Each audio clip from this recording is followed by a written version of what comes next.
Cartoons, the animated frontier. These are the voyages of the Cellcast podcast. Its continuing mission to explore strange new cartoons, to seek out new animation styles and new creative storytelling methods, to boldly go where so few ever go again.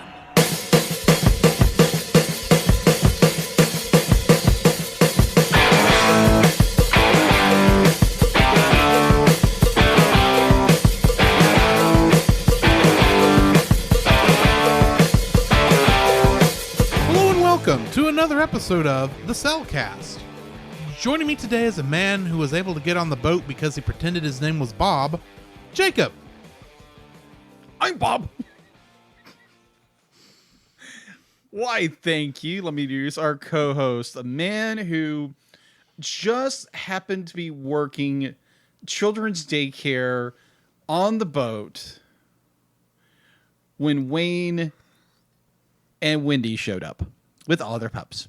I'm sorry, you got me confused with Doug. I was the fish man that was working in the in the dining room. Are you sure? Are you sure? They all look alike. Exactly. Or they're technically reverse mermen, but still. That is true. It's a little weird. Yeah, it's a little weird, but I'll go with it. Yeah, I'll go with it. So we're going to be reviewing Hotel Transylvania 3 Summer Vacation here in just a bit. But first, Jacob, how are you doing today? Well, I'm doing very well. From getting off work, from being a very frustrating, very rainy day, to getting home and doing a little prayer and eating. I was much better by the end of it. It has been a very interesting couple of days. Let's see. By the way, for all of those who are mothers out there, happy Mother's Day. And I'm going to pronounce it that way. Happy Mother's Day. Happy belated Mother's Day. Happy belated Mother's Day. To all the mothers out there who listen to us and your mothers, the people who listen to us, happy Mother's Day. Either way, it was great. I went to go visit my parents and my mother primarily because of Mother's Day. It was great. Did a little work. I think my little cousins wore me out like usual. Because for some weird reason, like whenever like my younger cousins are over at my parents' place, they automatically look, hey, let's play with Jacob. Well, so you are just a big kid. That is true. That is so true. So yeah, it was a very long weekend. Ended it with a Bible study, and Monday was long because I got home and watched 2 movies back to back. And I will talk about those in a minute. Mm-hmm. But other than that, it has been it was a good weekend. It's turning into a fairly good week. How about you? Oh, my week been pretty good. I went up Sunday and visited not just with my parents, but we went on up to Winsboro and visited with some of the family up there. Oh. So yeah, that's why I wasn't at Bible study, because at 7 to 8 o'clock, when y'all would have gotten started pretty good, I was on my way back to Lindale. So yeah, I didn't get home till like 9:30, 10 o'clock ish. I got you. I know I beat you home, but that's not saying much from Bible study. But anyway, yeah. So yeah, I had a pretty good weekend. That's good, to be honest. Choir was back in the choir loft for the first time.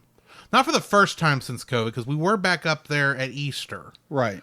And there was the Christmas show, but this was the first normal service, I would say, that we were up there. So, yeah, that was fun. Yeah, I got to see a little bit of it like on Monday. All right. It was really good. We won't be back up there again until the 30th, but... Okay. And I may be well practiced on a certain song by then. I got you. If you catch my meaning. Roger. Anyway. So yeah. I had a good weekend, and it's been well, it rained so much today, it feels like I ought to be cruising. Yeah. For those of you who only listen to our show and don't ever catch us on the live stream, I am decked out in a Hawaiian shirt, sunglasses, and the card to get me back into the room on the cruise ship if it wasn't 5 years old. Right. Hang on. Yeah. 5 years old. No. Yes, it is 5 years old. I was looking at the date. But yeah, we got on that boat on 4/30, so we would have been back. Yeah, 5 years ago straight. Right. So yeah, because we were supposed to be on a cruise this week, but darn you, COVID! Due to COVID restrictions, even though I think the ship still sailed, we decided that may not have been sailing in conditions we would have preferred. So we decided we'd rather just do vacation differently this year for that than that. I gotcha. So, yeah, that's pretty much been how it is. Okay. So, what have you been watching? What have I been watching? So, I picked up 2 movies, actually. I picked up The Last Unicorn from Amazon, which I've watched numerous times over my childhood. Really enjoyed that movie. We will be reviewing that at some point in the near future. And also oddly enough, the little Megatron toy I picked up during the weekend. That was a lot of fun. That's another piece of my little toy collection I'm putting together. And Monday night, I got home, and this movie kept rolling in my head over and over again because I put it on the list for a movie we're going to review. I was like, okay, I need to go buy this movie. I need to go buy it. I'm curious where you found it. Oh, easy. Walmart. So I drove to Walmart, went to the electronic department, knew exactly where it was, picked it up. Minus, it wasn't just the movie. It was the entire series, including the special. And I'm referring to He-Man and the Masters of the Universe from 1984. And our 1983 or whenever He-Man came out. Early 80s. Yeah, early 80s. Because I remember watching it as a kid, really enjoying He-Man. And the movie I'm referring to is He-Man and She-Ra, The Secret of the Sword. This is a movie that is basically a compilation of, I think, 3 to 4 episodes of the first 4 episodes of the TV show She-Ra, Princess of Power. Now, mind you, I just said Princess of Power, not Princesses of Power. Yes. So this was long before the Netflix show, obviously. But I watched it. I got a lot to say about this film. The last time I saw it was when I was a kid, that my baby brother, Daniel, was having eye surgery when he was 5. So I would have been like 8 years old. So we were staying at my grandparents' place. And we rented 2 movies. One was He-Man and She-Ra, Secret of the Sword. And The Transformers, the movie. All right. So yeah, it was very interesting. Definitely, when Daniel and my parents come back, and Daniel can't see because he had eye surgery, and that was interesting. So yeah, So that is the what I have been watching. Okay. Yes. What have you been watching? I've watched a couple more episodes of Avatar: The Last Airbender. Yeah. I have watched a couple more episodes of Star Wars: The Clone Wars. Because I need to get that finished, especially since Bad Batch started, and I want to watch Bad Batch. Yeah, oddly enough, I ran into a friend of mine at work. He was coming in and grabbing some stuff, so we were talking about, you'd be like, have you watched this movie? Have you watched this movie? He's always wondered what movies I've watched. Right. And he's be like, have you watched Bad Batch yet? And he's like, no, because I haven't gotten through Clone Wars yet. And he paused for a second. It's like, you really don't need to watch all of Clone Wars. You just need to know a little bit of the lore about it, and that's about it. I've been told that, but I also need to finish Clone Wars, and I'm within 20 to 30 episodes. I can't remember exactly how many episodes are left, but yeah, yeah, so I'm working on that. And outside of a couple YouTube channels, that's about all I've watched. Playing wise, I'm still working through Resident Evil 7. Okay. How's that going? Well, technically, I escaped the house. Okay. But my girlfriend, the girlfriend / wife I came there to save, Yeah. is still in the house, and she's pretty much infected by the same thing that's infecting everybody else. So, only way I can save her is to go get this serum, and let's just say the other residents of the house don't exactly want me to go get it. Okay. I will say the fight against it's the father. I can't think of that guy's name, but yeah, the one down in the dissection room. Yeah, that was a fun fight. Okay. So yeah. So I do have to say, it's a very bloody game, by the way. Just a little bit. What I understand now. I'm very thankful you gave me context of what you're talking about, because when you start talking about girlfriend, I'm like, whoa, wait a minute. Hold on. Drew has a girlfriend. Wait a minute. Hold on. That's why I said Resident Evil 7. Yes. I'm just ragging on you. Let me rephrase. Ethan has escaped the house. Ethan Winters. But his girlfriend / wife is still in the house. Yes. His girlfriend. Okay. There's the just because it takes place in a fictional Louisiana parish. Right. I think it's fictional. The location is obviously fictional. I just don't know if I assume the place name is fictional too. Right. But yeah. So I've been playing that. Right. Let's see. What else have I done? Not much else. So yeah, I think that's pretty much what I've been watching and playing. Okay. So we're skipping the news this week, and we might be taking the news off. We're not sure yet. So if y'all have any thoughts on that, please chat it up in either our Discord or on the Facebook page. Yeah, exactly. Underneath this episode, let us know if you want to if you want us to bring the news back or not. Yeah, we're just trying something new. Yeah. We're changing things up, shifting things around. Trying to streamline things a little bit. Trying to make this a better show. Yeah, exactly. Always trying to make it a better show. Anyway, so in that case, all we have left is to jump into, well, first, actually. Okay. We need to talk about a short. Oh, yes, we do. About a puppy. Oh, gosh. Now, granted, let me emphasize this beforehand. I didn't know about this short. So at the end of the recording of last week's episode, yeah, Drew says, okay, we're doing Hotel Transylvania. Do you know about Tinkles? I'm like, what in the world is Tinkles? Okay, we're watching the short. So I brought it up on YouTube, and we watched it together.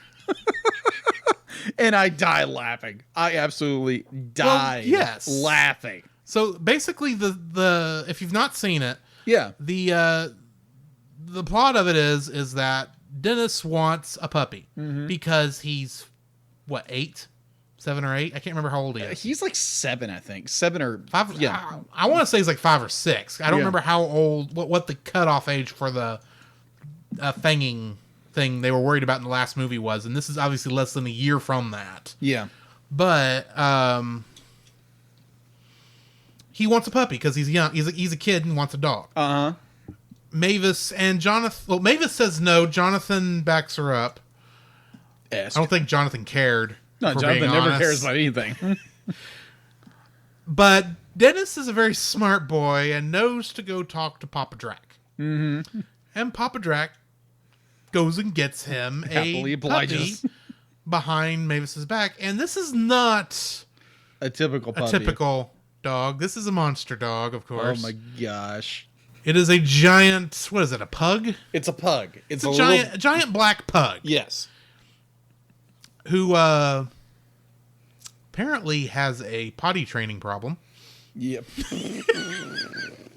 Hence his name, Tinkles. Oh my gosh. Well, Dennis goes off to school one day and leaves Tinkles in the care of Drac. Yeah. Oh my gosh. And Drac's just trying to do all this stuff today, and Tinkles is just behind him the whole time. Now, you gotta bear in mind, Tinkles is about 7 feet tall and about 3 feet wide. Mm-hmm. This is a big dog. Yes.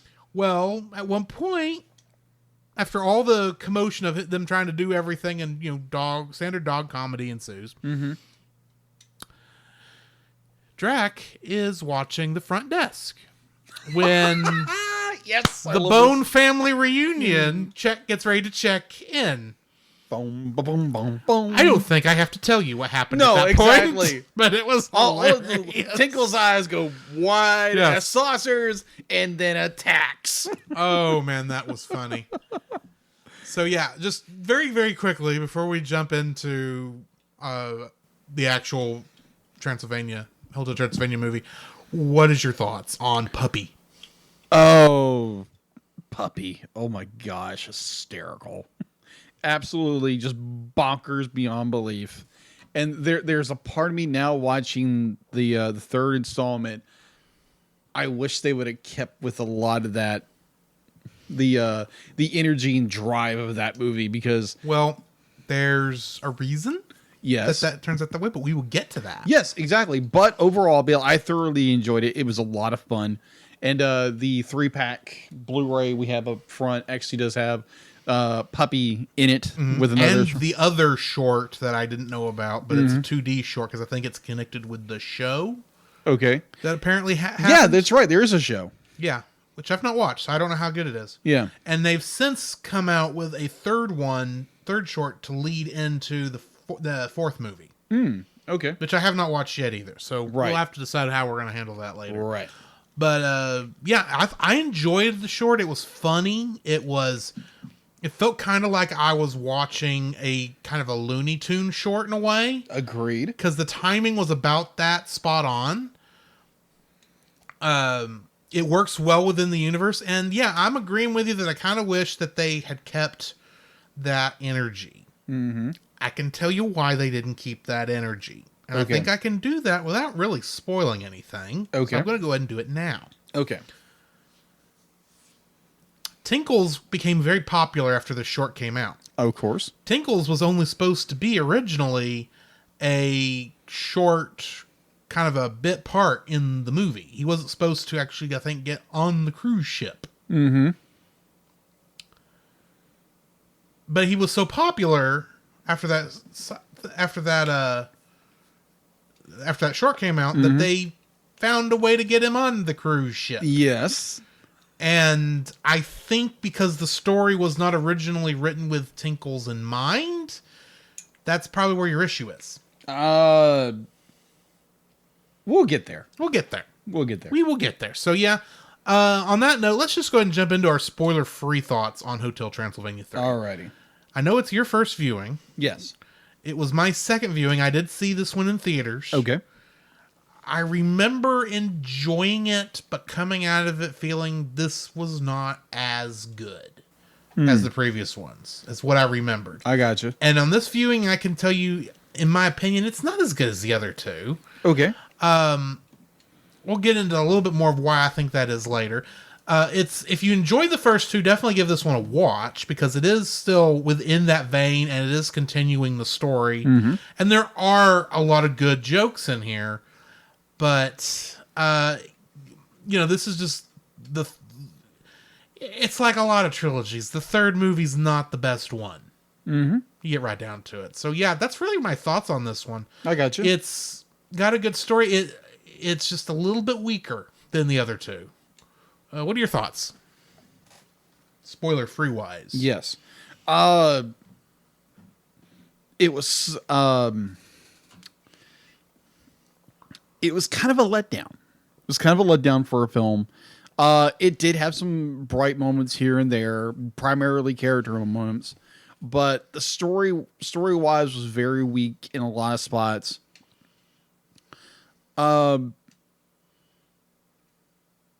It had some strong points, had some very weak points.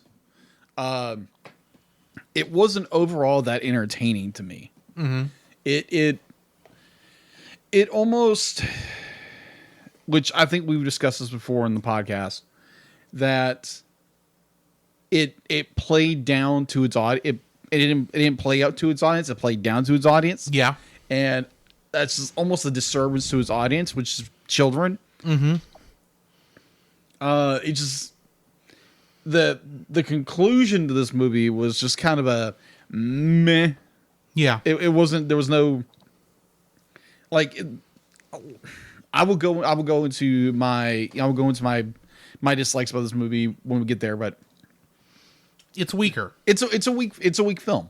Yeah, I'm not gonna say it's a be like extremely weak film, but it's very weak. Mm-hmm. So yeah. Well, I think that's going to be where we're going to stop here right before the bumpers. So join us on the other side, and we will get to spoiling this thing. All right.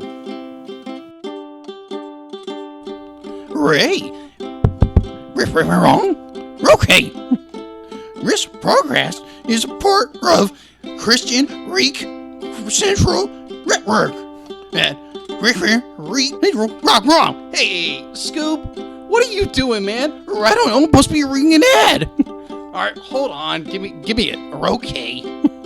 All right. This podcast is part of the Christian Geek Central Network at christiangeekcentral.com. There you can find a collection of blogs and podcasts working together to bring you some of the best content on the web for Christian geeks, such as The Untold Podcast. Engaging the culture's imagination, The Untold Podcast presents free speculative fiction every month from a Christian worldview. The Untold Podcast aims to recapture the power of story and use the weirder genres to do it. Science fiction, fantasy, horror, and supernatural stories serve as metaphors for our lives. The distant star systems, the shining nights, the abominable yetis, and the ghosts remind us of our own struggles, triumphs, and losses. Each month features a new story and flash fiction presented in a unique and dynamic way. The producer and narrator of the podcast is Nathan James Norman, an author, pastor, and theologian living in northern Michigan. Do you like Star Wars? I don't just mean the original trilogy. Along with that, I mean the prequels, the sequels, the anthologies, the animated shows, and of course, who doesn't like Baby Yoda? Well, if you've been in the fandom for any length of time, you know how toxic the fandom can get. And if you'd like to be able to discuss a galaxy far, far away in a much more positive light, might I suggest searching out The Outer Rim, a Facebook group dedicated to all of Star Wars, and check out their YouTube channel, which you can easily find at Pop Americana, which the podcast you're currently listening to is also a part of. To find that and more, check out the link in the description.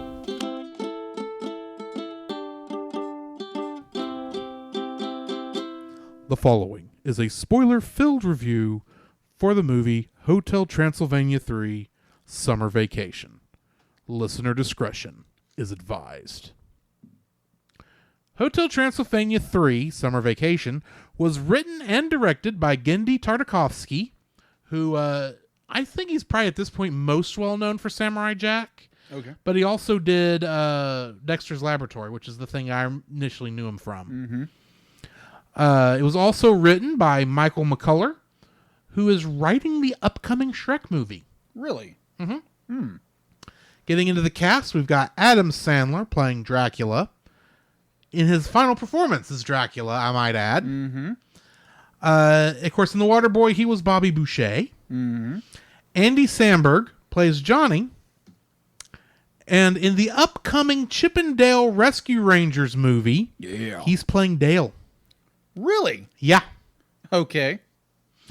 Selena Gomez is playing Mavis, and she was Alex Russo in Wizards of Waverly Place. Mm-hmm. Kevin James is Frankenstein, and he's, of course, Paul Blart Mall Cop. Fran Drescher was the voice of Eunice, and she was Pamela Finkelstein in the Weird Al Yankovic movie, UHF. Okay. I don't think you've seen that one yet. No, I haven't. I want to torture you with that one. I don't know. You might like it. Anyway, we'll say. Steve Buscemi played Wayne, and in Reservoir Dogs, he was Mr. Pink. Molly Shannon was the voice of Wanda, and she played the character of Gail in Wet Hot American Summer. David Spade was the voice of Griffin, and he is Emperor Kuzco in The Emperor's New Groove. Yep. Keegan-Michael Key played Murray, and he was Ducky in Toy Story 4. Oh, okay. Jim Gaffigan, the comedian, played Van Helsing. Mm-hmm. And in the upcoming movie Luca, he is playing a character named Lorenzo. Oh, okay. Interesting. Catherine Hahn plays Erica. And she played Agatha Harkness in WandaVision. So I guess you could say she was Agatha all along. Yeah, exactly. Asher Blinkoff was the voice of Dennis. And in The Jungle Book, he played Young Wolf. Chris Parnell played Stan and the rest of the fishmen in the movie. And he was Mr. Gordon in 21 Jump Street. Joe Jonas played the Kraken. And he, on the Jonas Brothers show on Disney Channel, he played Joe Lucas. Yeah. Chrissy Teigen was the voice of Crystal. And she played Haley Posey in The Mitchells versus the Machines. Huh. That was the mother of the Perfect Family. Oh, okay. Yeah. I had to look it up because I was curious. Okay. Mel Blazing Saddles Brooks is the voice of Vlad. Mm-hmm. And he played the yogurt in Spaceballs. Another movie I need to make you watch. I own it. I'll watch it eventually. Aaron LaPlante was the voice of all the Gremlins. And he plays a character named the Duke in the game we were talking about earlier, Resident Evil Village. Right. Sadie Sadler was, of course, the voice of Winnie. Mm-hmm. And in Bedtime Stories, she played the sweetest medieval girl of all time. That is how she's credited. Really? Yeah. Huh. Joe White was the voice of both Tinkles and Bob. They're the same character. And he was Jonathan in Tarzan. And Jamie Camille was the voice of the Chupacabra. And he played Don Carnage in 2018 DuckTales. I love the Chupacabra. That's why I couldn't leave him off. Exactly. And as if, in making up for the previous two movies not having any Kingdom Hearts connections at all, we have a ton of Kingdom Hearts connections on this one. And most of them are all additional voices. But anyway, starting off, we got Tara Strong playing Frankenlady in this movie. And she played Riku of the Gullwings in Kingdom Hearts. I have to be specific because there's 2 Rikus in the game. Okay. Gotcha. Robin Atkin Downs was additional voices here, and he played Luxord in Kingdom Hearts. Audrey Wasilski was additional voices here, and in the first Kingdom Hearts, she did the voice of Turk. You know, Tarzan's closest monkey friend that I think was originally voiced by, what's her name? Roseanne Barr? No, was it Roseanne? The little monkey? Yeah, the annoying one. Yeah, that was Roseanne Barr. So yeah, Roseanne. Kirk Thornton was additional voices here, and he plays both Saïx and Isa in Kingdom Hearts. Carrie Walgreen was additional voices here, and is the voice of the Grid in Kingdom Hearts Dream Drop Distance, the version from Tron Legacy. Okay. Fred Tatasciore was additional voices here, and he played both Kevin Flynn and Clue in Kingdom Hearts Dream Drop Distance. Keith Silverstein was additional voices here and additional voices in Kingdom Hearts 3. And Michelle Ruff was additional voices in this movie and in Kingdom Hearts 3. So. Oh, Josh says that was Rosie O'Donnell, not Roseanne Barr. Oh, Rosie O'Donnell. Okay. That makes more sense. So yeah. That's what I've got for my stuff. What do you got in info and stuff? All right, so info and stuff. On IMDb, it has a 6.3 out of 10. On Rotten Tomatoes, now this is not surprising at all. Rotten Tomatoes, its official score is a 63. Its audience score is a 48. Kind of tells you where people were at with this film. All right, so production was Columbia Pictures, Sony Pictures Animation, and MRC. It's distributed by Sony Pictures. It was first released on June 13th, 2018 in the United States. Its box office, starting with its estimated budget, was $80 million. Its opening U.S. weekend was $44 million in a lot of change. Its U.S. gross overall was $167.5 million. Its worldwide gross overall was $528.5 million. Its home video release, Summer Vacation, was released on DVD, Blu-ray, and 4K Ultra HD Blu-ray. Try saying that 3 times fast. 4K Ultra HD Blu-ray, 4K Ultra HD Blu-ray, 4K Ultra HD Blu-ray. Hush.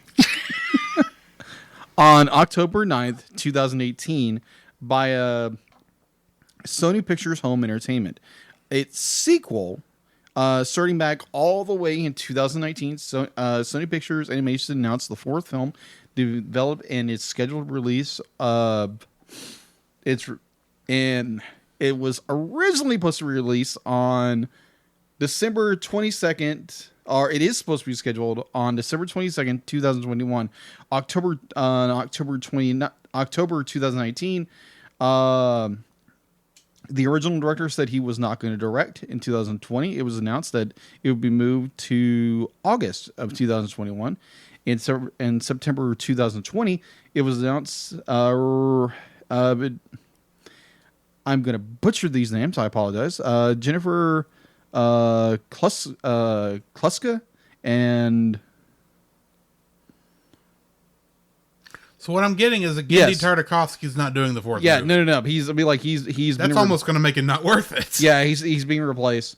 Although he has been involved with production and screenplay, also as well as Selena Gomez reprising her role as Mavis. Is also serving as exclusive producer for the film on April 2021. The film officially its title was revealed as Hotel Transylvania Transformania. Okay. The film is moved up again to July 23rd, 2021. On that same day, Sony Pictures announced that Adam Sandler will not return as Dracula for the film, and his role will be replaced by Brian Hull. And that is all I have for info and stuff. If you're wondering who Brian Hull is, he is a man of multi-talents. He is I guess you would call him, he can do imitations very well. Go check him out on YouTube. He is very good. And so apparently they're getting him to do Drac for the next film. So with that, let's jump into the summary. Exactly. Back in 1897, Dracula and his friends travel in disguise on a train to Budapest. However, Dracula's arch enemy, Professor Abraham Van Helsing, boards the train and unveils the monsters. The monsters escape by climbing through the roof, and Dracula pushes his friends off the train for their safety. Van Helsing becomes obsessed with destroying Dracula, but is constantly outsmarted by him. In the present day, following the second film, Dracula is running his hotel business smoothly with his daughter Mavis and son-in-law Johnny. Drac is depressed that he has remained single since his wife Martha's death, despite his attempts to meet someone. Misinterpreting this as stress from overwork, Mavis books a cruise so they can take a break and spend more time together as a family. Dracula, Johnny, Mavis, and Dennis and the hotel guests board a cruise ship called the Legacy. Dracula sees the ship's human captain, Erica, and immediately falls for her, something that he thought was impossible as he had already zinged before. Mm-hmm. Erica goes to a private and secret room on the lower decks where she meets Abraham Van Helsing, secretly her great-grandfather. Van Helsing has almost entirely mechanized his body to avoid death and has a plan to eliminate all the monsters. On the cruise's arrival at the lost city of Atlantis, he will use an instrument of destruction in Atlantis' ruins. Van Helsing makes Erica promise to not assassinate Dracula beforehand, but she makes repeated unsuccessful attempts to do so anyway. Dracula's friends hear Erica complain about her inability to get him and misinterpret this as a sign of affection. Dracula nervously asks Erica out on a date, and she accepts since she sees this as another opportunity to kill him. As they dine on a deserted island, Erica unexpectedly begins to fall in love with Drac after they learn about each other's pasts. Mavis discovers Dracula is interested in Erica and becomes suspicious of Erica's motives. The cruise ship reaches Atlantis, which has been converted into a casino. Dracula decides to tell Mavis the truth about Erica, but gets distracted seeing Erica enter an underground crypt. Drac follows her, with Mavis not far behind, and learns that Erica is after a family heirloom. With Dracula's help, she evades the booby traps around the object and escapes.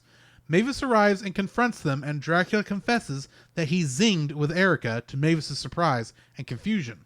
After Erica is told what a zing is, she rejects Dracula's romantic feelings, leaving Dracula dejected. A regretful Erica gives Van Helsing the object, the instrument of destruction, and he sets a trap for the monsters at a dance party.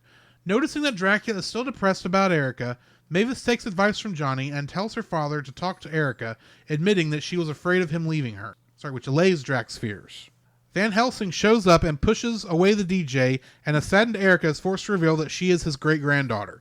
Van Helsing unveils the instrument of destruction, a case for a music note sheet, and plays a song that drives the friendly Kraken living near the island to attack the monsters. Dracula tries to stop the Kraken, but gets injured. Erica saves Dracula from the Kraken and pleads with her great-grandfather to stop the destruction, confessing her love for Drac. This infuriates Van Helsing, and he attacks them both. To pacify the Kraken, Johnny opens up a portable DJ kit and plays positive songs, specifically Good Vibrations and Don't Worry Be Happy, to beat Van Helsing's song. Upon playing the Macarena, the Kraken is relaxed and happy for good. Van Helsing is unable to counter the song as everyone begins to dance, including the music sheet, which rips itself to pieces during the process. When Van Helsing also dances, he accidentally slips and falls, but Dracula saves him. Touched by the act of kindness, Van Helsing apologizes to the monsters and gives everyone a full refund for their cruise before sending them back. Back at Hotel Transylvania, Dracula proposes to Erica, who stammers at the question before accepting. Getting into the trivia for this one. We got some good ones here. The Chupacabra is a Mexican folk legend about a goat-sucking monster who is known to drink the blood of goats. This is why the bartender gives him a goat in a glass when he asks for a drink. Yep. The scene where Johnny sees a gremlin on the wing of the airplane is a tribute to the Twilight Zone episode Nightmare at 20,000 Feet, which was played starred William Shatner in the original and John Lithgow in the remake. Really? Yeah. If you look closely during the Bermuda Triangle sequence, you may spot several actual famous boats that allegedly disappeared in the mysterious location.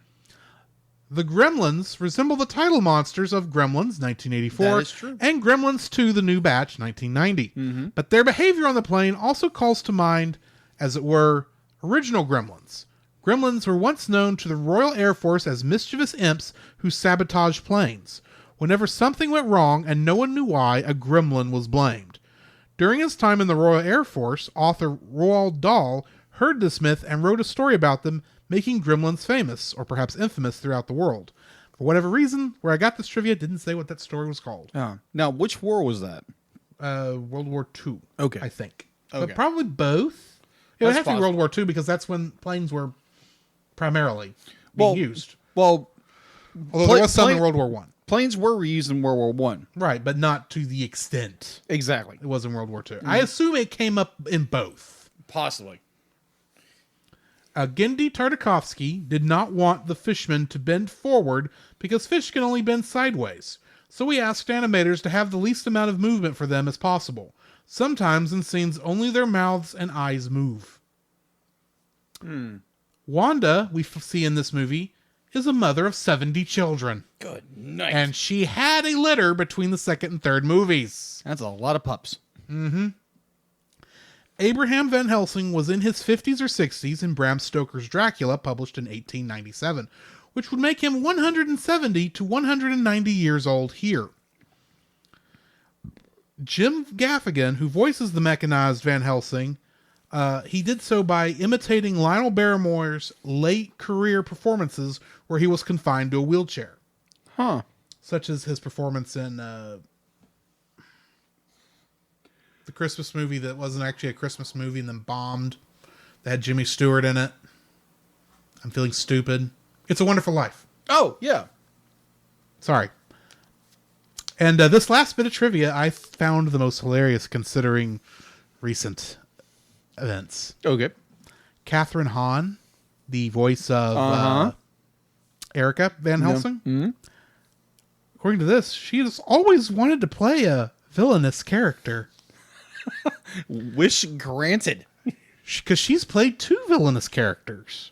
Along with Agatha Harkness in WandaVision, she was also Dr. Octopus in Spider-Man Into the Spider-Verse. Yeah. So yeah, she got her wish. Yeah.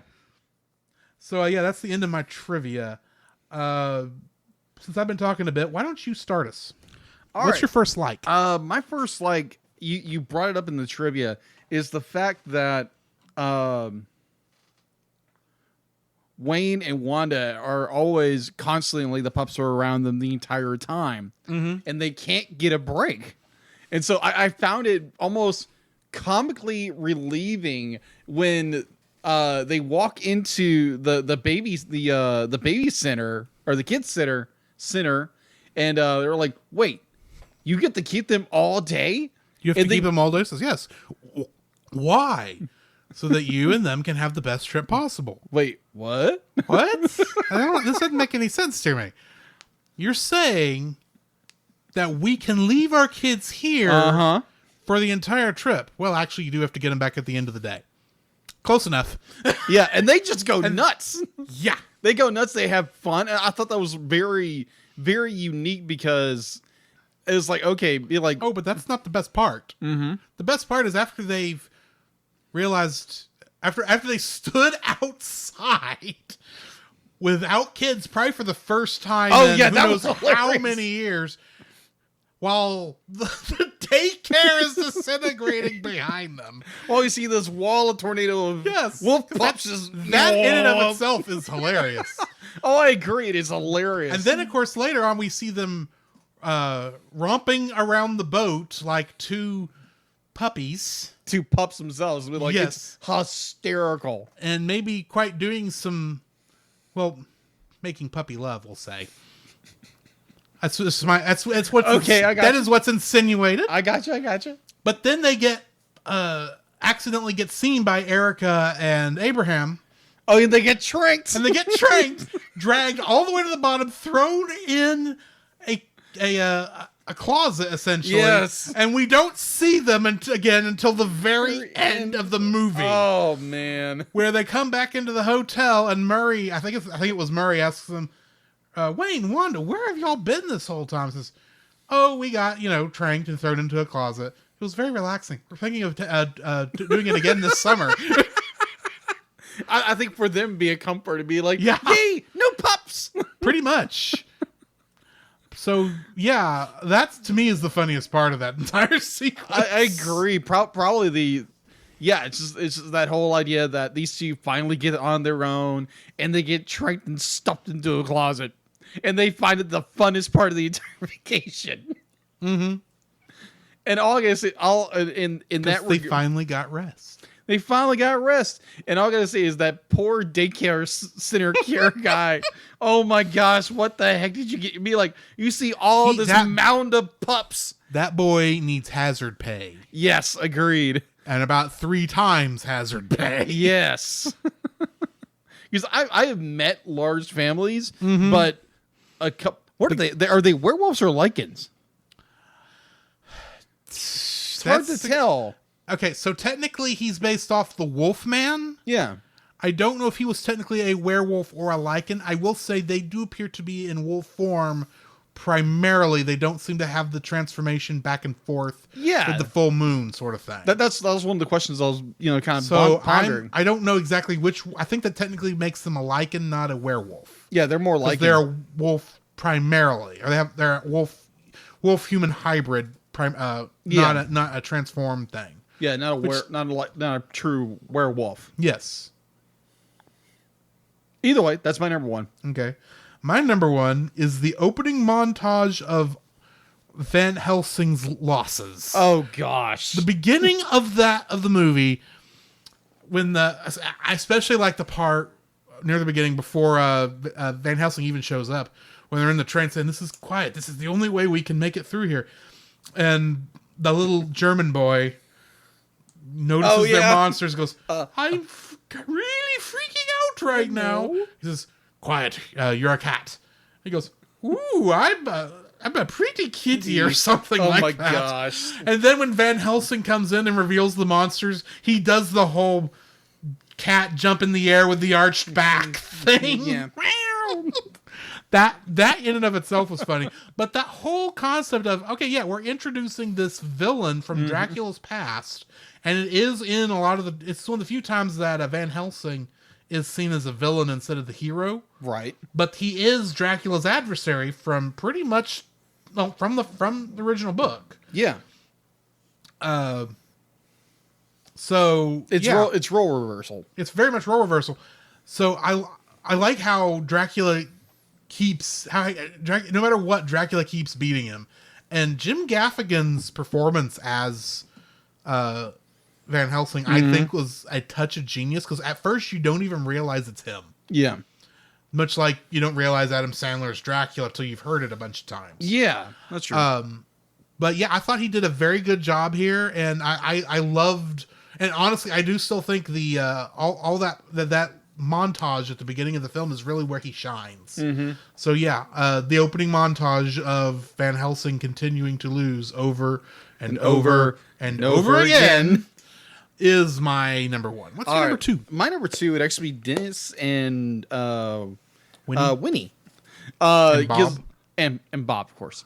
Because there again, be like you watch the short puppy and you're introduced to the dog, Tinkles the dog, and I found when I first realized, oh no, they're bringing the dog on the ship. This is not a good idea, and of course it's Dennis and Winnie's idea, and I like the character dynamic of these two little kids, who are probably the best characters in this movie. To me, some of the best characters in the franchise. I agree, in my opinion. I would agree with you on that. The fact that Tinkles or Bob is like rooting out the problem of what's going on. Yeah, and no one else is paying attention except for the kids. But at the same time, everybody else is completely does not realize that this is Tinkles. No. For some reason, like even Mabel, Mavis didn't think it. There's a giant dog in a trench coat. He's obviously just another monster on the trip. Yeah. Yeah. And that Tinkles can talk. That's a funny thing. It was a funny gag. The first time he does it, and he goes, "Hi, Bob." Okay. Yeah, throws you for a loop. But it's that interesting trio of Tinkles, Bob, and then Winnie. Winnie, and just they're like it's so unique, and to me it was probably my favorite characters of the movie, and they're the ones like discovering what's going on behind the scenes, and ever since they're kids, and they really don't be like just they're our gateway into understanding what's going on, but I really like the dynamic, and definitely how Winnie at the very end is trying to get Dennis to look at her. It's like, look at me, I'm not gonna sing with you.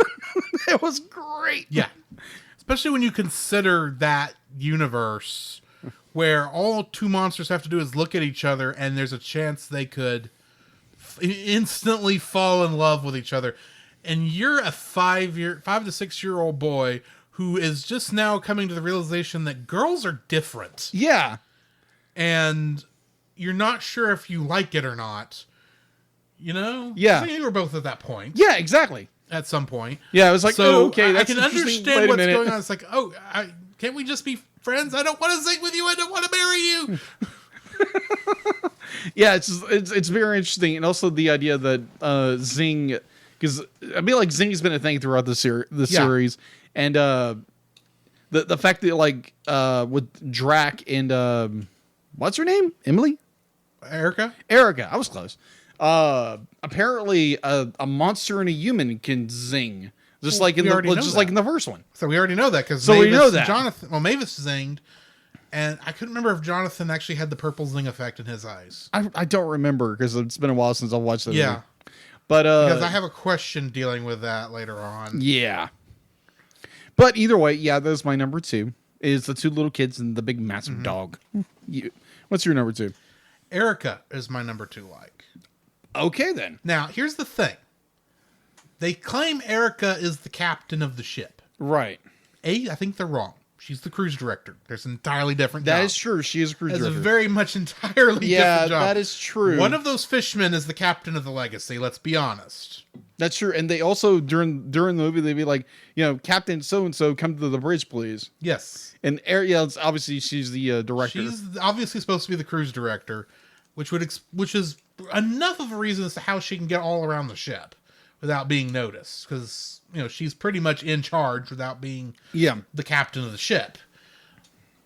But I like the idea of, it's been, at least 116 years, because that's the birthday Mavis was on when she was in the first movie. Yeah. So it's been over 116 years since Drac lost his wife. Mm-hmm. And he's just now getting to the point where he, before he really couldn't date because he was having to raise Mavis and running the hotel. Yeah. Now he's to a point where he can. And of course, they do the Romeo and Juliet-esque thing of, your the new love of your life is the great granddaughter of your worst nemesis. Yeah, your sworn enemy. Yeah. Yeah. So it's like, okay, I kind of like this concept because it's interesting drama, and I like how she initially hates him at first, but while what Drac was doing didn't change, she began to see the things she hated about him more endearing. So obviously she had strong feelings from the start, but it had to morph by the end of the movie. So I liked that concept. Now, admittedly, I don't think, as much as I like Catherine Hahn, I don't think the writing gave her much to do here. Because for the most part, she's a 2-dimensional character with a twist. That is true. Which is an unfortunate thing.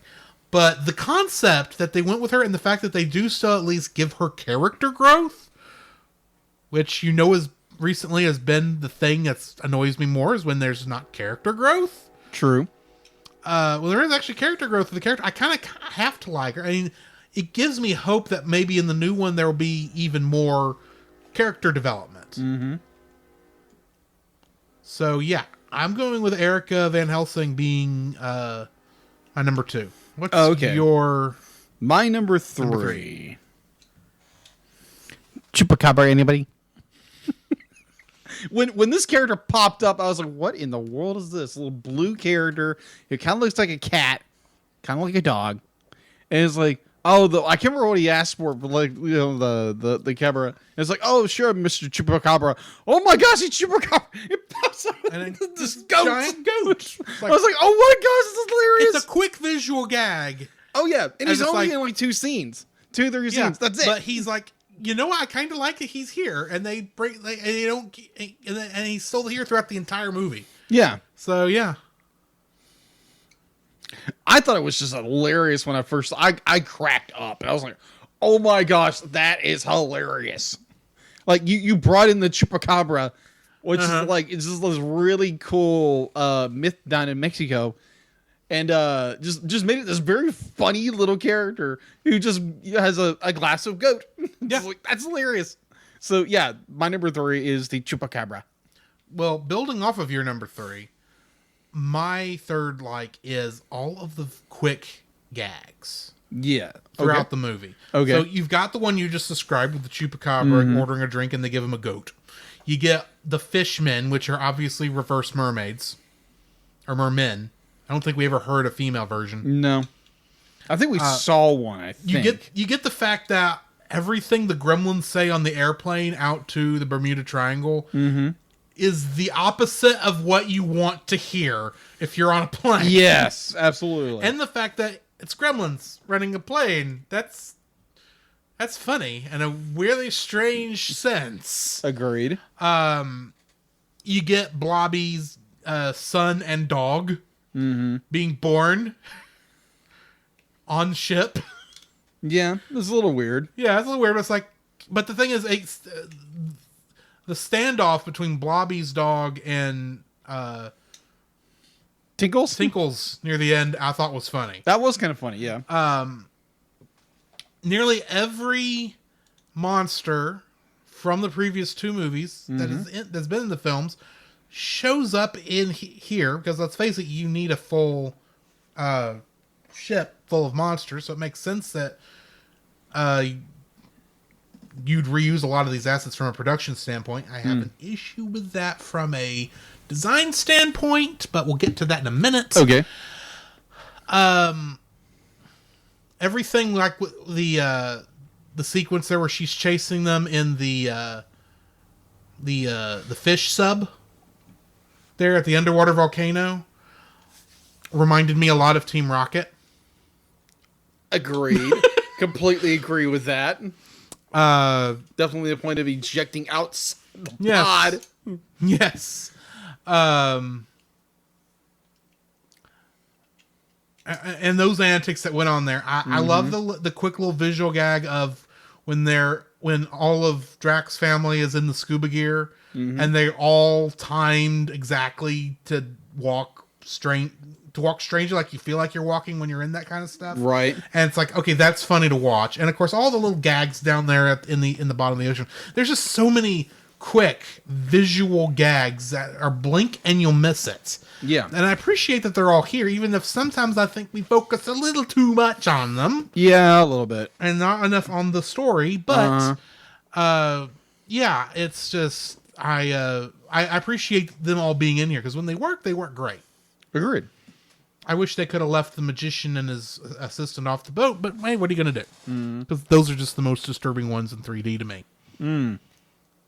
But anyway, that brings us to the end of our likes. Yes.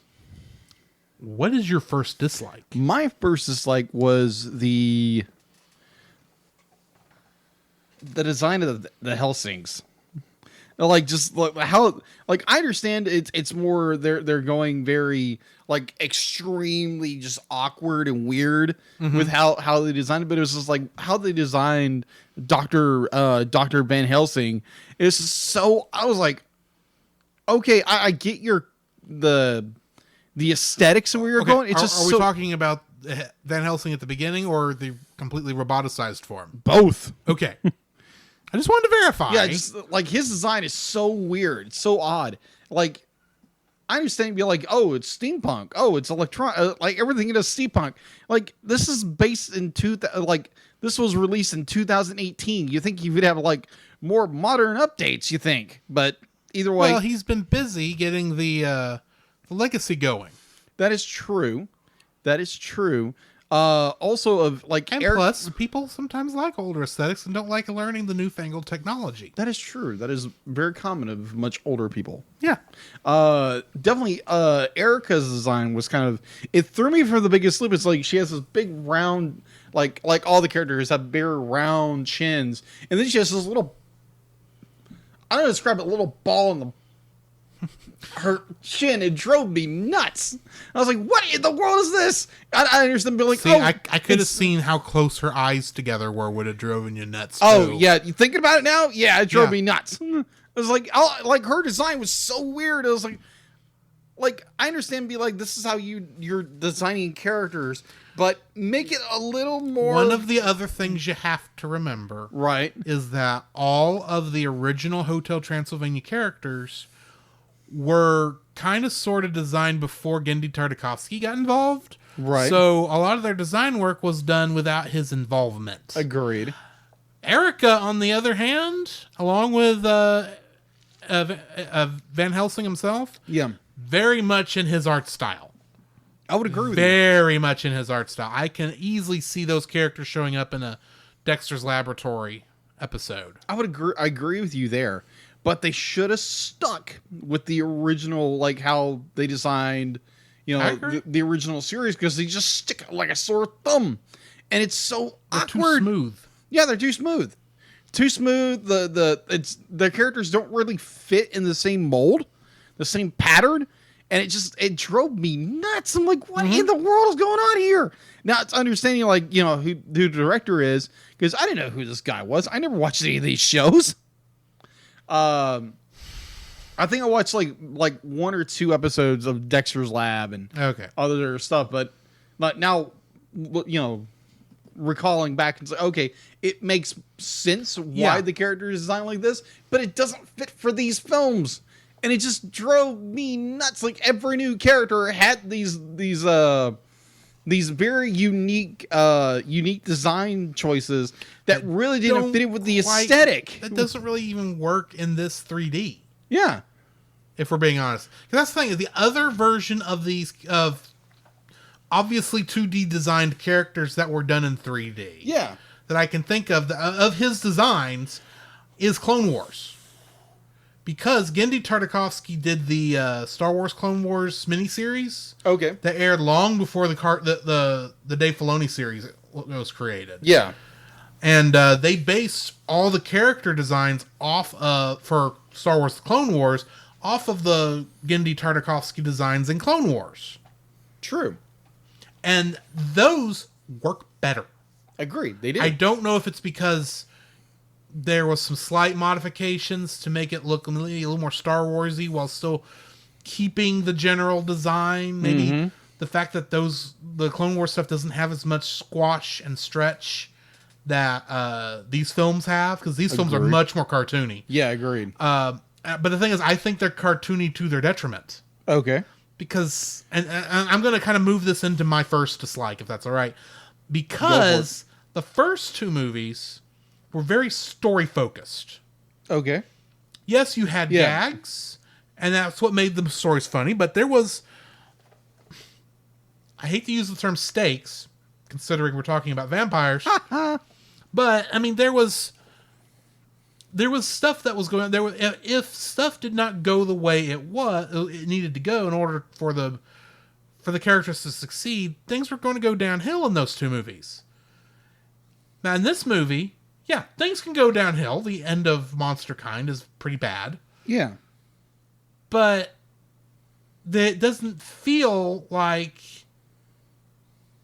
that was the focus of most of the movie. Agreed. That only came about because it's like, okay, now we get everyone on the boat, and then we're going to take the boat to Atlantis, and then we're going to get these people into a casino, and we're going to have a dance party, and we're going to cause the Kraken to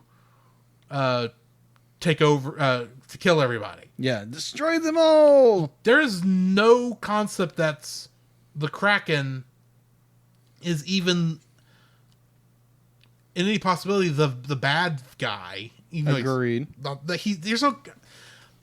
In every other movie, from the beginning what's at stake. Yeah.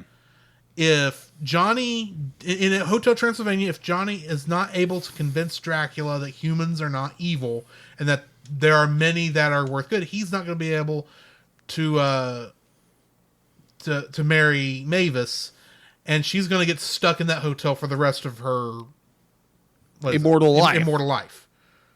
Okay, there's stakes there. Hotel Transylvania 2. Mavis is so worried about Dennis not fitting in around Monster Kind that she is contemplating moving to California, and it's up to both Johnny and Drac are doing their best to make sure that not only will they not have to separate the family, but that they're also going to find a way to make what would assume to be the racist grandpa, for lack of a better term, have him turn over a new leaf. There are stakes in those movies. Yeah. And what's the stake in this movie? Our vacation will be ruined by our deaths. Yeah, pretty That's much. the stake. It's like, oh yeah, he wants to fall in love. Well, we introduce the love interest, and oh, it's the villain. Except you never really hate her as a person. So No, she's not you much don't. of a villain. No. There's a redemption arc for her, but at the same time, you don't really feel she needs a redemption arc. Yeah. And Van Helsing himself is so inept throughout the entire movie. Uh-huh. He doesn't feel like a good villain. So, and that's the thing. Your heroes are only as good as their villains. And yeah, agreed.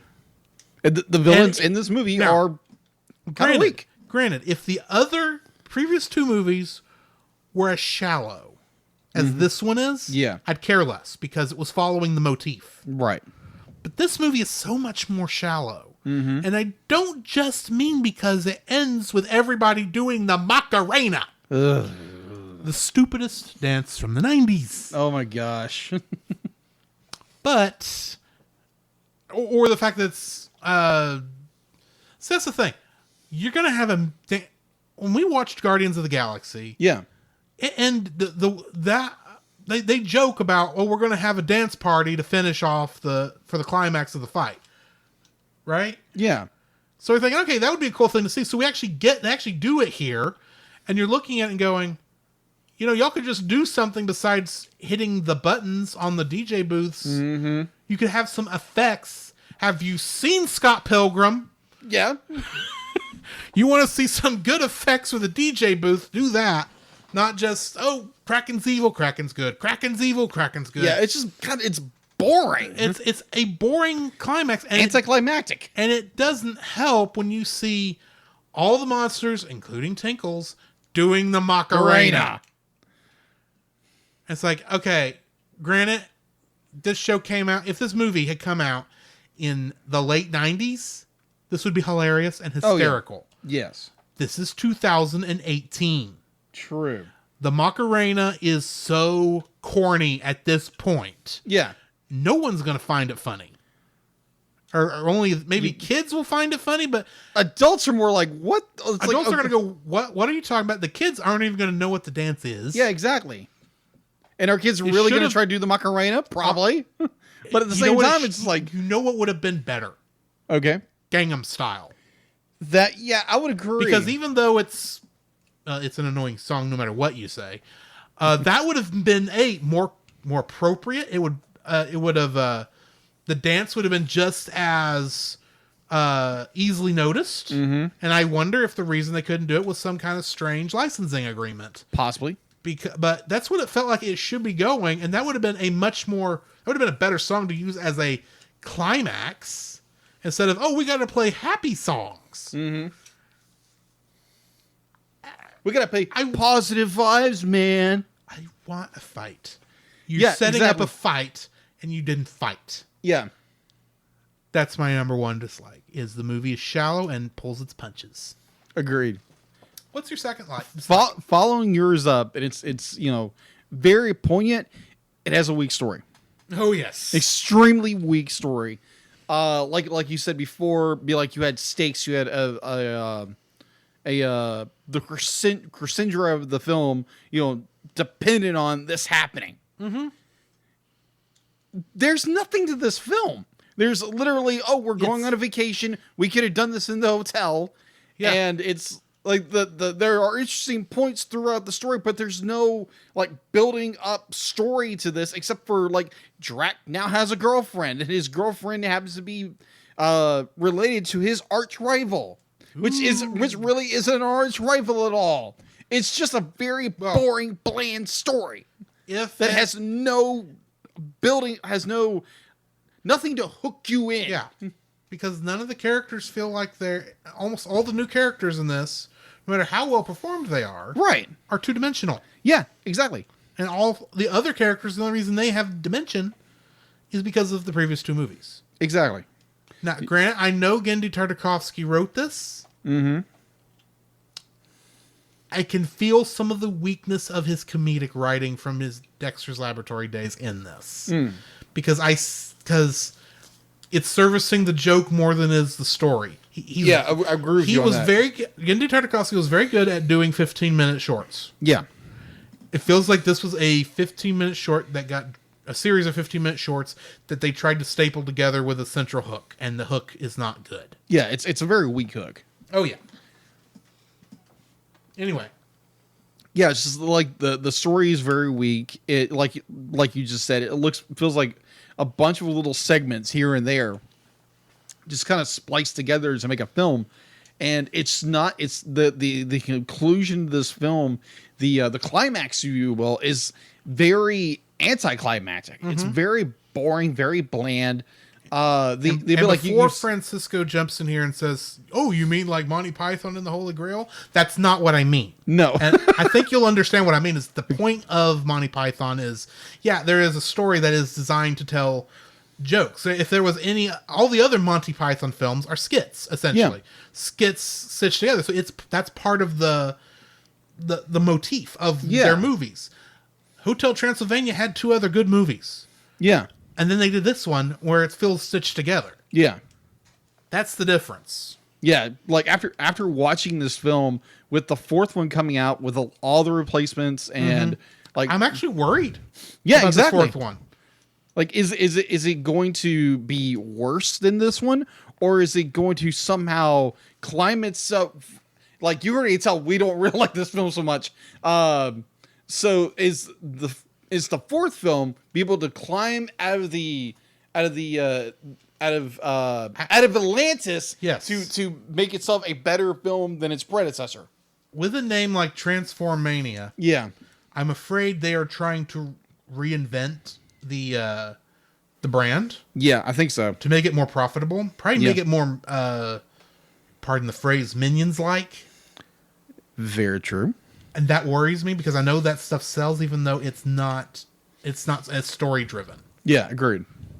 I don't, especially since you're changing out a lot of the cast. Yeah, at least the core of the cast, because you're losing Adam Sandler as Drac, and honestly, I'm sure Brian Hull's a good actor and he can do a good job, but there will be a difference in the voice, and there'll be a difference in the timing and in the acting. Oh yeah, and that's what I'm afraid of. Is it's not going to have the same pop as the first 2 movies.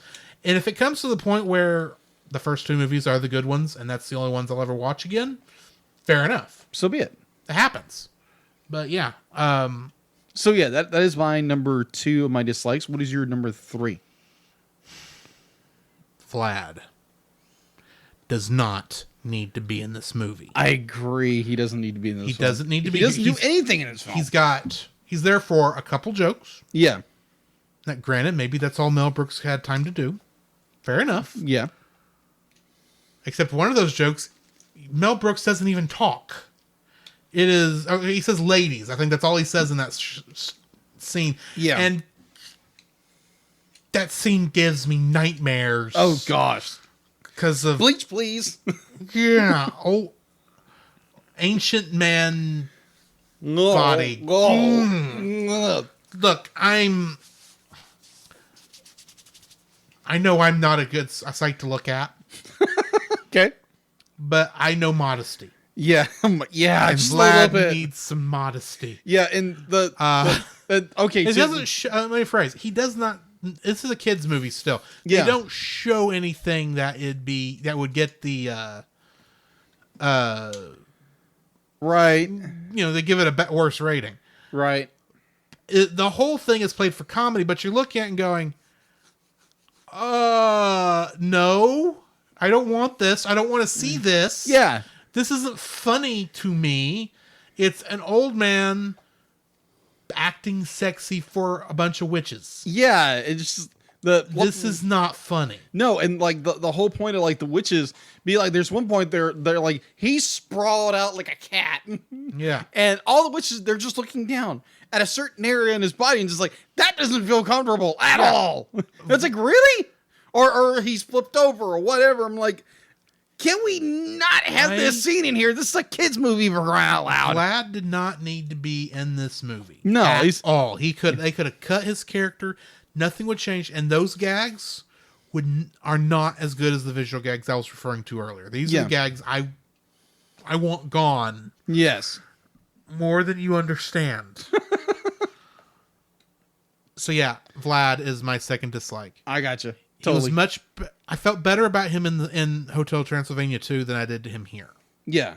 At least he had a point in that movie. Yes. This movie, he's literally just there. Yeah.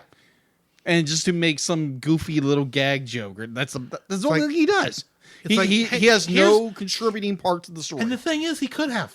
Yeah. Because think about it.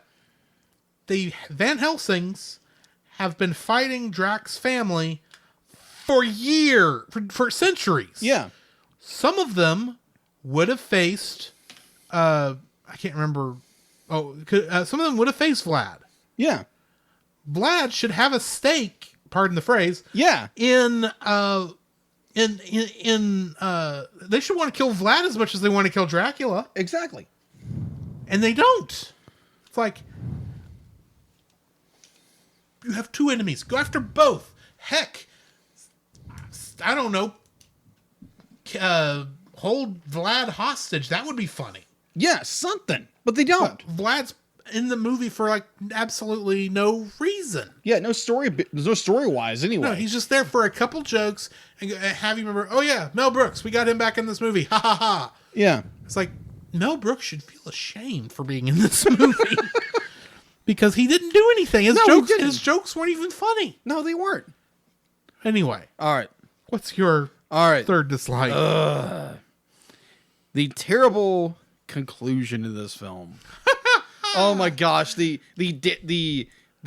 final battle between the Helsings and the monsters comes down to a DJ party. Okay, so I'm like, seriously? Here's the thing: a Battle of the Bands thing can be done well if they actually try. Yeah, exactly. That's essentially the ending they're going for. But like you said earlier, nothing really happens. No. What you get is Dracula hitting a button and Van Helsing's robot body kind of sort of playing on the keys, not actually touching any of the keys that actually would make the notes he's doing, but that's besides the point.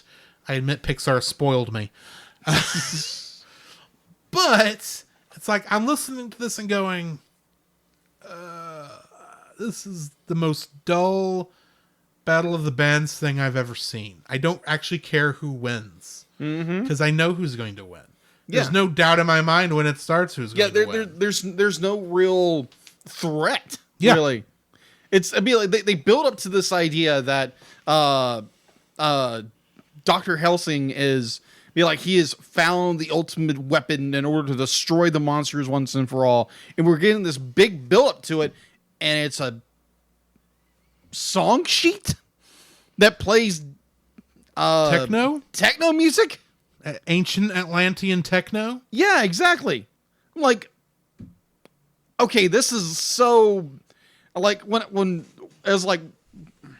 he pulls that out and he pulls a scroll out, I'm thinking, okay, it's some incantation that is going to cause all the monsters to just like live away, and they have to figure some way to bring it back. But no, it's a freaking dance off. No, here's what's going to kill you more than anything else. Okay, we have seen a movie. We are near in our recording an episode of a TV show in which a song brings about destruction and death and so many other things, and you could have done something like this where maybe what would have been cooler, he plays this song, probably not techno, please let's get away from techno, ancient Atlantean techno, that doesn't really work for what I'm doing, but have it be where all of a sudden the monsters are attacking each other. Yeah, exactly. Make something a little more. That would make more sense. It's like, we got to stop everyone from killing each other because they're being driven insane by this music. No, the only thing that's being driven insane is the Kraken. And I'm sorry, Joe Jonas is not that scary. I would agree even with you. In Kraken form. Oh my gosh, that drove me. I was like, oh my gosh, you have this amazing Kraken character. And yeah, sure, he breaks Atlantis up like crazy. And they made Atlantis a casino. I can see this, actually. I know the joke here. I agree with you. But at the same time, it was like, really? Dude, I've been to a town in South Dakota where like I can't remember who died there. It wasn't Billy the Kid, but one of those outlaws. Big historical town. Got all these historical buildings. You know what's in those historical buildings? Primarily? What? It's not museums like we would want. Yeah. There's nothing. There might be stuff you could learn if you looked at the walls, but from what I saw, it was slot machines because they converted it into a casino because that made them more money. That is so true. So I can see why they would convert this into a casino. That would make sense. My bigger issue is, was this casino here before Van Helsing started his plan? Even if he owns the casino and right, the lost city of Atlantis and all this, you are destroying not only a major historical landmark. Yeah. If it was ever found. Yeah. You're also destroying who knows how many of expensive electronic machines and a ton of money, and you're letting it all get destroyed just for your petty revenge against Dracula that you could have done in a way that actually was better to handle. Exactly. Both from your point of view and from a storyline point of view. Mm-hmm. All I can say is to quote a song that he had just mentioned, "Wither and decay in this destiny. Break these earthly chains and set the spirit free." All I gotta say, if only that's what was happening. Only I cannot wait for those 2 episodes, guys. You do not understand. I know we're behind on releasing. Yes, that. Trust me. This is going to be worth it. Oh yeah, most definitely. Right now, as kind of give you guys hints, we're at the very end of season 1, or close to the very end. Yeah, we got like 4 episodes still to release. I know I've been saying that a couple weeks, but I've been busy. Yeah, we're always busy. But what we're referring to, we're currently reviewing. Recording wise, we're halfway through season 2, and we are to the episodes that essentially convinced me this was a show worth doing. Rapunzel and the Dark Tree. Yes. Good. That would have been done something like that. And I've not even seen the episodes yet.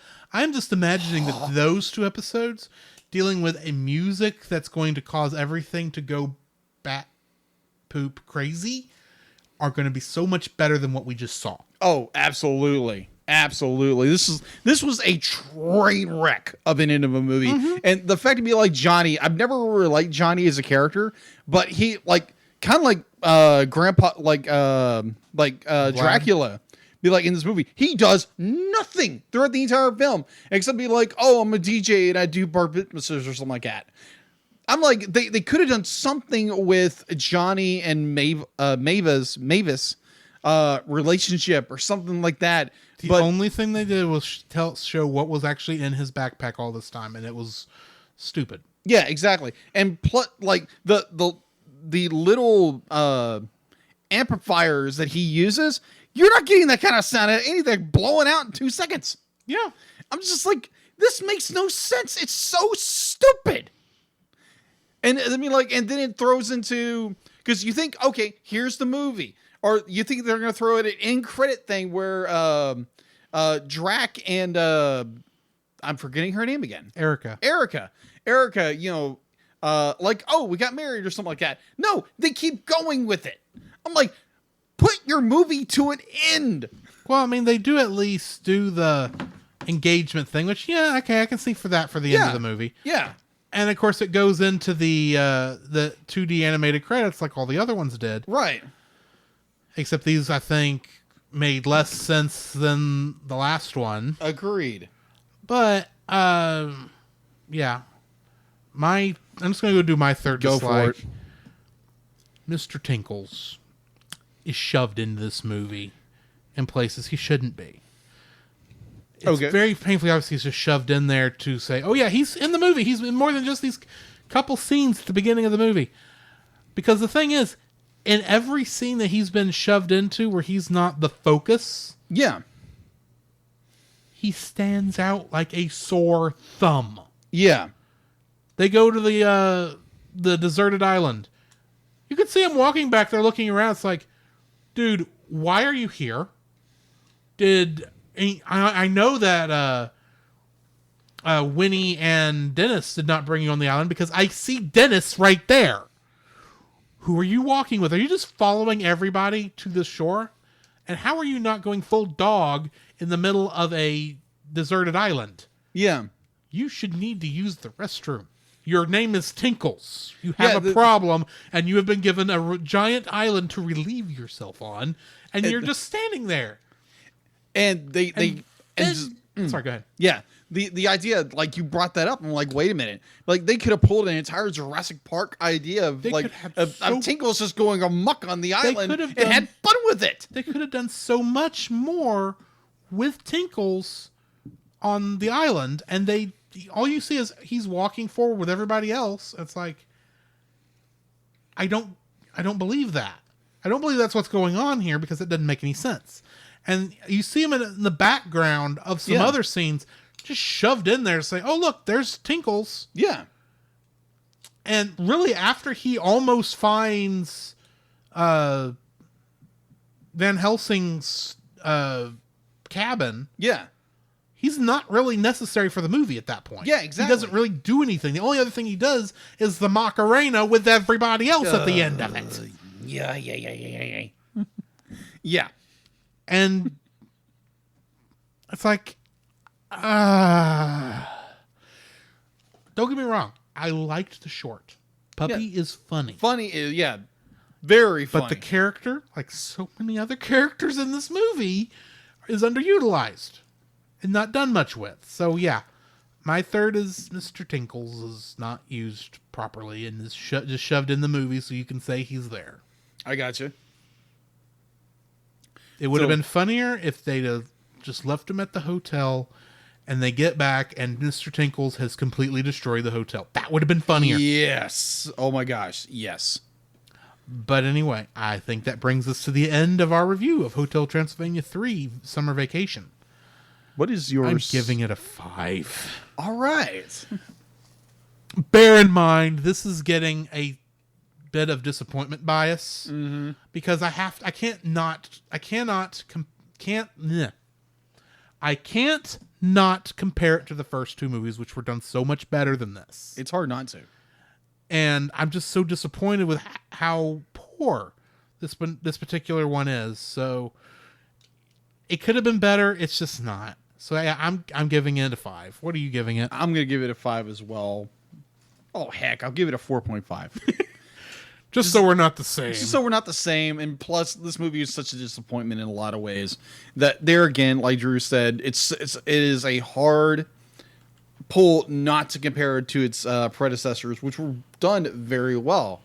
This movie just drops the ball so many times. Definitely with story, and just it feels like it's a patchwork of just skits mashed together with not in a good way. Not in a good way. There's no tension that is going to either bring about the end of the world or bring about the monsters in the world. And well, they try to bring that tension at the end, but it's just not there. No, it's not. I mean, like, it's done. The execution wise is done poorly, and the climax of the film is just the most boring thing on the planet. Like, there's nothing done. The villains themselves don't really feel like villains. So your heroes don't really get nothing to do, really. It's like, yeah, I like Mavis. I like the kids. The idea that the wolf parents finally get away from the pups. Like those, there are little gold nuggets throughout this movie that are good to kind of watch, but overall, just as a collective whole, it's a boring movie. It's a boring movie. There's no tension. There's no nothing to this film. And it's like, oh, Drax finally, he's zinged again. And that kind of brings like an idea in my head. Yeah, that would have been, if they actually had done more with that would have been a more interesting story. Be like if they would have made it more there's an overarching story and not this patchwork of things to make a story, it would have been a better story. And you could have, with all those pratfalls, you could have done something with a good story, but there wasn't a good story here. Yeah. And it was disappointing to watch. If I were to sum up pretty much all our thoughts on this is a movie that exists for the jokes instead of the jokes supporting a good story. Exactly. The story supports the jokes, not the jokes supporting the story. Which exactly. It should be that the jokes support the story, especially for a story like this. Yes. Or for a franchise like this that has done that before, and it's disappointing when it's like, oh, we're just having fun. We're just here to make the kiddies laugh because that makes us more money.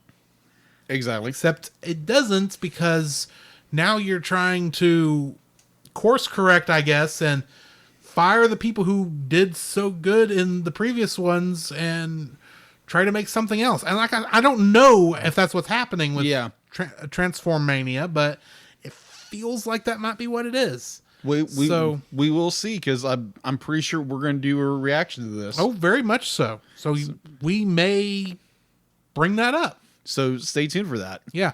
Anyway, I think that is the end of the episode at this point. I don't have anything interesting to throw on that. What is our next movie on the list? The next movie we are doing is actually a Disney film, and it is a long forgotten Disney film. Oh. That would be The Black Cauldron. Ooh. From the 1980s. I have not seen this one. I picked it up. I think I bought it from Disney Movie Club because they had it on sale. I think it was on DVD or Blu-ray. And I know it's on Disney Plus. Yeah, it's on Disney Plus, so it's available there. This movie has had a dark history, and I'm looking forward to getting into this film.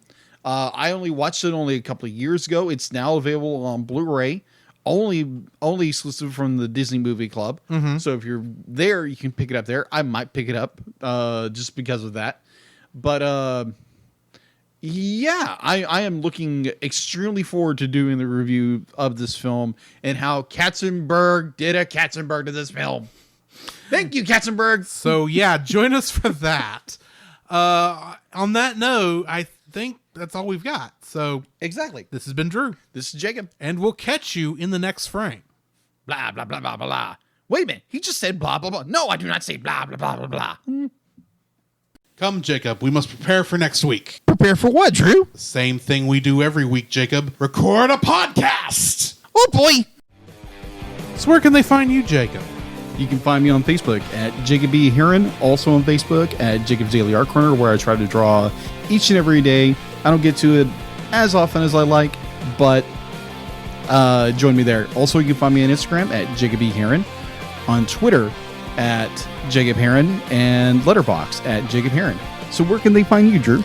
You can also follow me on Letterboxd at GGeorge759, Facebook as Drew Dodgen, my Facebook page where you can see pictures I've taken at Drew's Photo Bin. You can also follow me on Twitter at GGeorge759. You can email us at thecellcastpodcast@gmail.com. You can also follow us on Twitter at cast_cell. You can follow us on Twitch at twitch.tv/thecellcastgaming. You can also follow us on YouTube at Cellcast. Listen to our podcast on Apple Podcasts, Google Play Podcasts, Stitcher, Spotify, and your favorite podcast directory. You can also listen to us on the Movie of the Week podcast with Jim Heron, where we talk about live-action movies. And remember, Cell is a single L.